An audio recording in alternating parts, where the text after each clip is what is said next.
Let's get to some questions. Let's see democracy at work. Gentleman who was well prepared and brought a hat. We've got a mic coming right around. This young lady. Thank you, Brock. My name is Dave Tiffany. I'm from Hollis, New Hampshire. Great to see you. This is the third town meeting of yours that I've been at. The first time I've gotten a chance to answer or ask a question. Wonderful.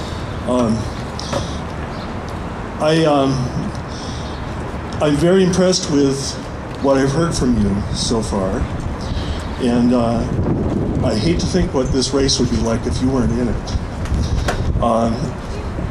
I think you're the kind of person that I would like to see in the White House.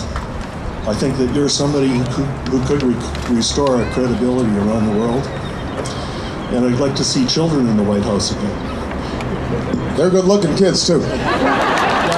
Not teenage brats like we used to. Do I get a sense of a butt here coming up? Yes, there is a butt. Oh, I figured as much. Go ahead.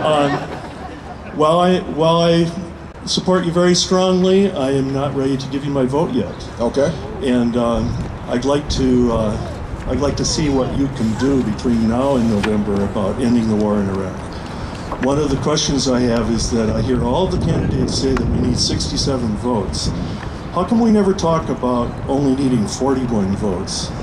Or if you're willing to filibuster the appropriations bill, or even a majority, can we muster a majority to just not give them the money? It's not necessary to override President Bush's veto. All we have to do is deny him the money. Thank you. Well, I appreciate the question, and I voted against the last bill in terms of providing funding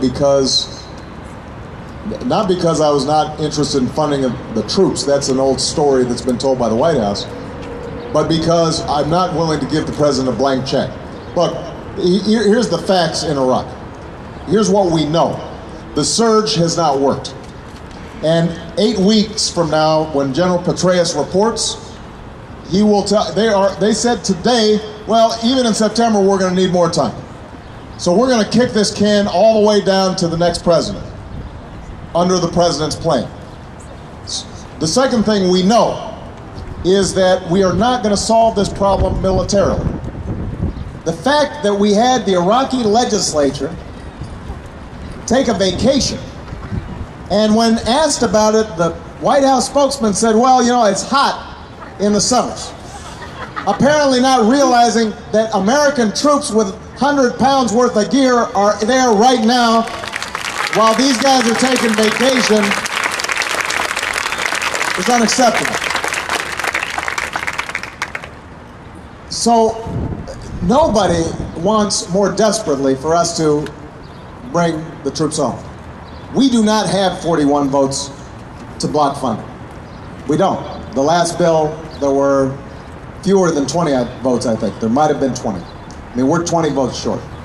And there are probably enough senators on the Democratic side who would feel obliged to fund, quote unquote, make sure the troops are funded, that if we didn't go ahead and have some sort of appropriations bill, the Republicans would craft a bill with 49 Republicans and they could probably get 11 Democrats to support it.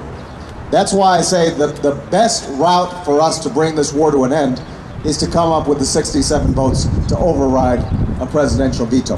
And we've got to just keep on putting pressure on our senators. And that's, and one of the things that I'm trying to point out is that if you are concerned about terrorism, we are not safer now than we were.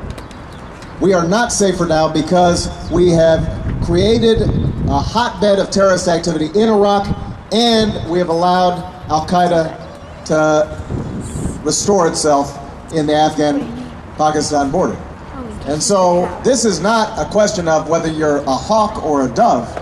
It has to do with whether or not you are focused on the real enemies that we're facing here in the United States. And right now we're not. And that is the job of the commander-in-chief. When President Bush says, I just want to give the commanders what they want, listen to the generals, he doesn't understand how we work here in America. Civilians control the military, And we are supposed to set the mission for the generals, and then the generals should carry out the mission. And the military has done everything we've asked of them. We just asked for the wrong things from them. That's not their fault, that's the president's fault. And we've got to stop enabling him to do it.